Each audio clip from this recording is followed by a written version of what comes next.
know, folks, it was a cold, dark, windy day in December. My mother was in mild distress. Pretty soon she turned into major distress. Somebody swept the floor, or threw the stuff off the couch, or got into the bed. That's all I remember. It was tight for a while, but when I got my first spank, I knew I was here.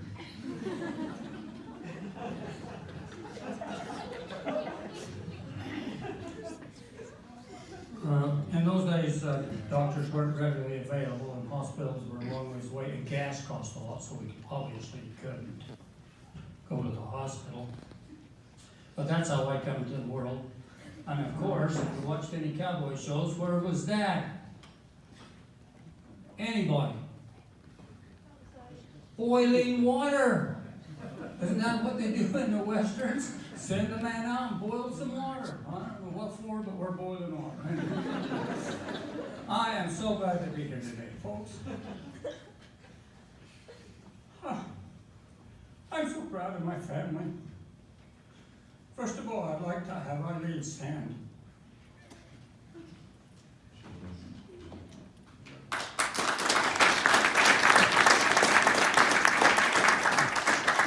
She's the one that's made it all possible. And then I'd like my 8 children to stand. They would. Just stand right where you are. Just.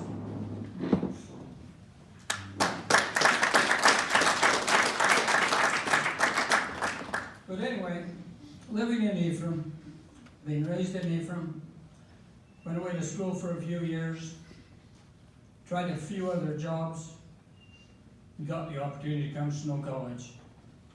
My thoughts were, as many of you maybe were, you adults, I would teach school here for a little while and get me a farm, and I'd be a farmer, because I wanted to be a farmer. Well, it didn't take me long to figure out that my check was coming from Snow College, and the farm was kind of a freebie. So I paid attention to Snow College, and I enjoyed the experiences here. When you're teaching kids about animals and about anatomy, and you get these questions, well, I didn't know that. Well, I didn't know that. And then you go down to the slaughterhouse and you get some parts, and ooh, that stinks. Many pre-vet students, when you opened the intestinal tract, said, I gotta change my major.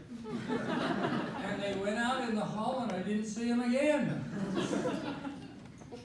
But they did perk up when they started to talk about reproduction.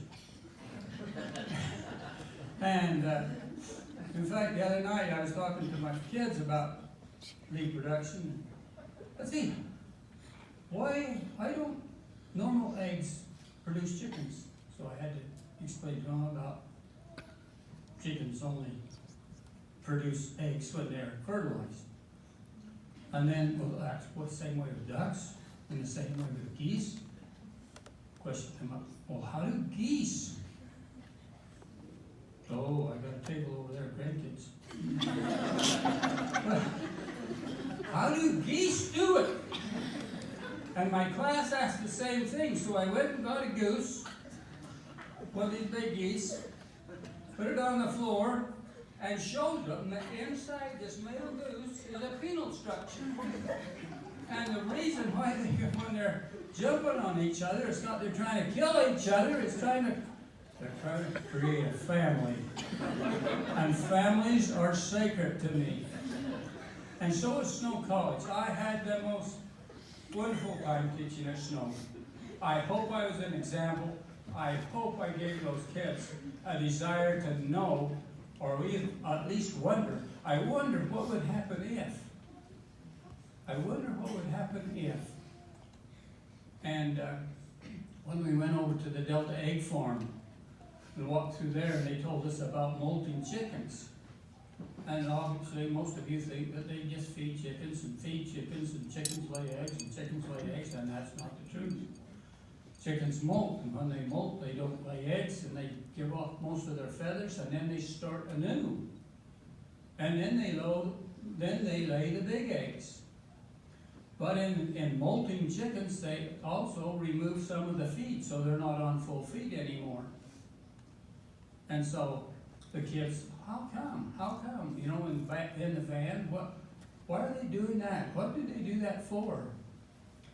Oh, those questions just made teaching enjoyable when the kids are asking the questions instead of the teacher. Because then you've got an interested group that want to know what's going on here. So that's the same thing I did when I retired and built those science projects and took them around to the middle school. The idea was not dazzle them with what I did, but dazzle them with how does this work? And I had a pulley system, and they could pull on the pulleys and see that, hey, one-to-one relationships don't change much, but you put 2 or 3 ropes up there and some pulleys, and gosh, I can lift a lot. And introduce them to other things.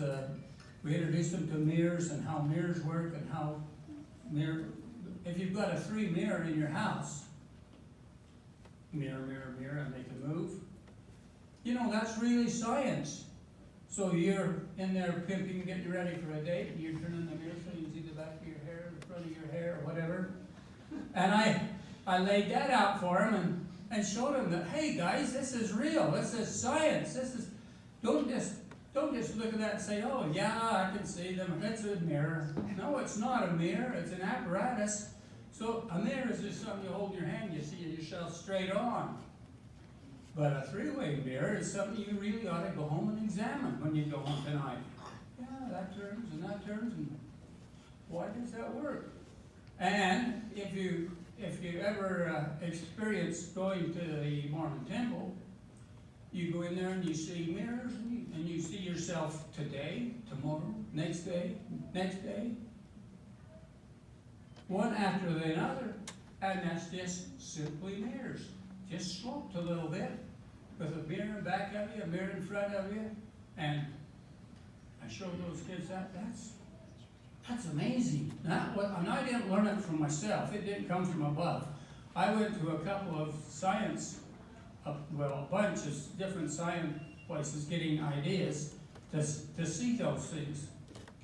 And now in my condition, I'm retired. I've kind of dwindled. In fact, I'm dwindling right out of here. And so they're sitting in a trailer. If anybody would be interested in purchasing them or taking them home or giving them love or showing them to your kids or your school or whatever, just contact me, because otherwise they're just going to be taken out to the scrapyard and buried. And I hate to see that happen. But thanks again, folks. I enjoyed my time at Snow College. My kids say my experience in Ephraim can never be replaced. They're living in the city now, so Mom, drive me over here. Mom, drive me over there. Mom, drive me over there. In my day, it was get on your bicycle and get yourself over there. And get yourself over there. And we could go to the AC, and they come and circle the Snow College. In fact, President, they even rode their bicycles in the hall. And when I heard that, I thought, my goodness, Sunday afternoons better be more structured. But anyway, thanks again. Thanks again, President. Thanks to the Alumni Council. But I just want you to know that this is a special place, special faculty. We had a group of faculty that every day, well, most days, we'd meet over at the cafeteria and discuss whatever was the topic of the day. Some school, some church, some idiot running around town, you know, and whatever we could think about. And Ephraim was an excellent place to raise a family. Ephraim Snow College was an excellent place to teach. And I hope I made an impression on some people that will last a lifetime. And again, thank you very much.